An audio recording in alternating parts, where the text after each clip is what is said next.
Baik, Bismillahirrahmanirrahim. Assalamualaikum warahmatullahi wabarakatuh. Saya Gema Muhammad Siddiq di sini. NIM 1907040 dari Prodi Administrasi Pendidikan UPI ya, S2. Di sini saya akan mempresentasikan mata kuliah daring manajemen keuangan pertemuan ke-18. Oke, kita langsung saja ke bukunya. Jadi bukunya itu adalah Advancing National Strategies for Financial Education. Nah, ini merupakan joint publication ya dari G20 dan OECD. Kita lihat di chapter 7-nya. Jadi, yang akan dibahas hari ini adalah terkait chapter 7 yaitu France Financial Education Initiative to Support Policy Reform. Nah, chapter ini merupakan chapter yang berisi tentang bagaimana Prancis menggalakkan pendidikan finansial di negaranya. Jadi di sini intinya Prancis itu memberlakukan pendidikan itu tidak semata-mata untuk mendukung reformasi kebijakan. Jadi menurutnya reformasi kebijakan itu bisa dilakukan jika warga-warganya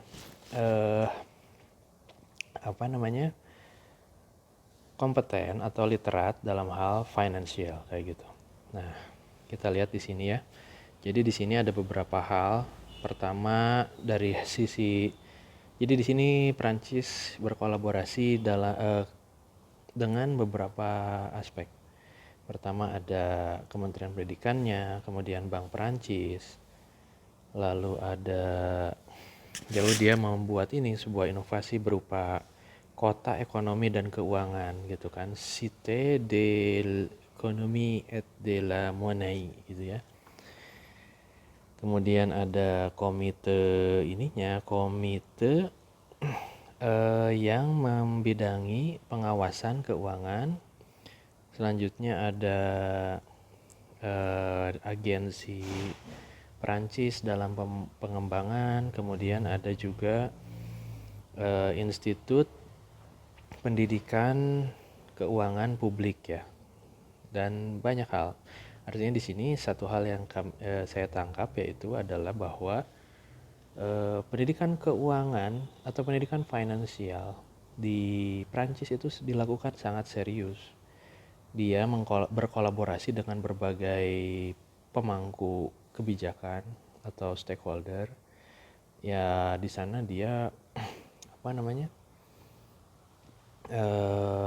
membuat sebuah regulasi yang komprehensif, artinya tidak hanya menaungi pemerintahan saja, tapi menaungi juga publik, kemudian pelaku dunia usaha, dunia industri, dan masyarakat itu sendiri.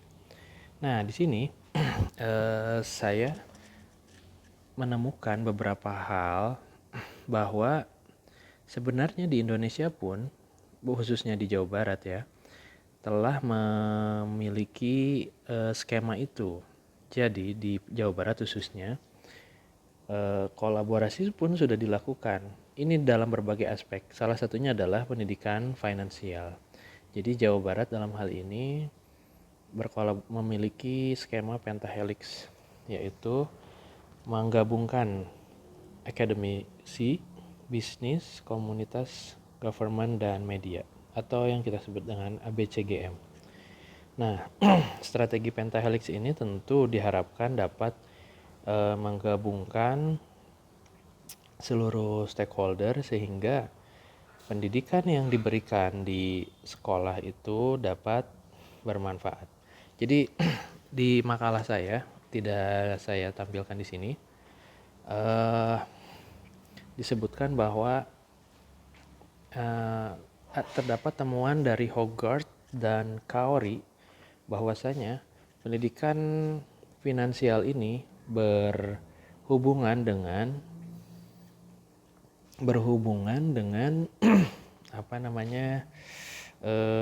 peningkatan pertumbuhan ekonomi.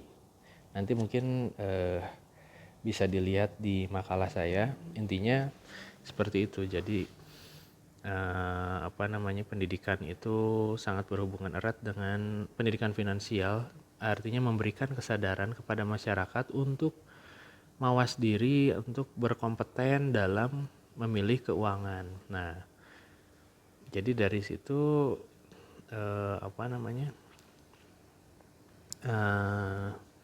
secara keuangan dapat meningkat gitu ekonominya, menurunkan inflasi seperti itu. Ada temuan-temuannya. Nah, kemudian selain itu, sebenarnya selain ABCGM, Kementerian Pendidikan dan Kebudayaan pun menggalakkan sebuah program melalui gerakan literasi nasionalnya, yaitu gerakan literasi nasional yang digalakan sejak 2017.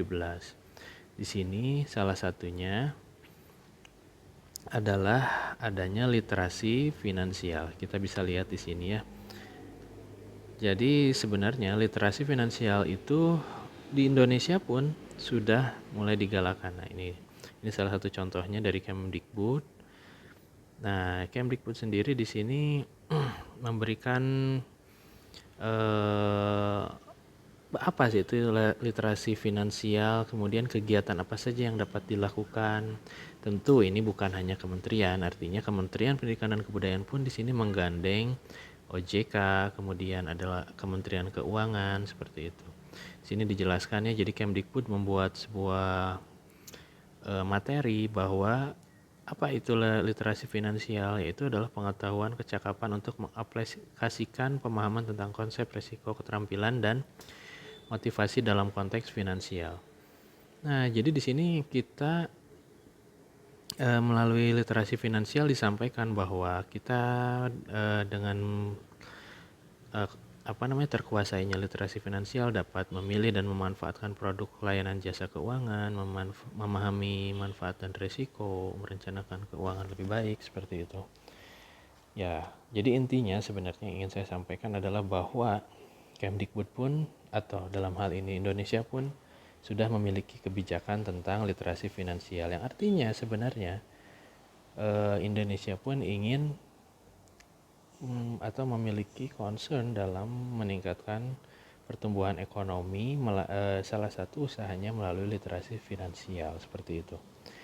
Baik, mungkin itu yang dapat saya sampaikan terkait presentasi kali ini. Mohon maaf atas segala macam kekurangannya, semoga dapat bermanfaat. Intinya terkait materi saya lebih lengkap ada di makalah Bapak Ibu. Mohon izin Bapak Dr. Dedi, Bapak Dr. Abu Bakar, dan Ibu Dr. Taufani. Terima kasih. Wabillahi taufiq wal hidayah. Wassalamualaikum warahmatullahi wabarakatuh.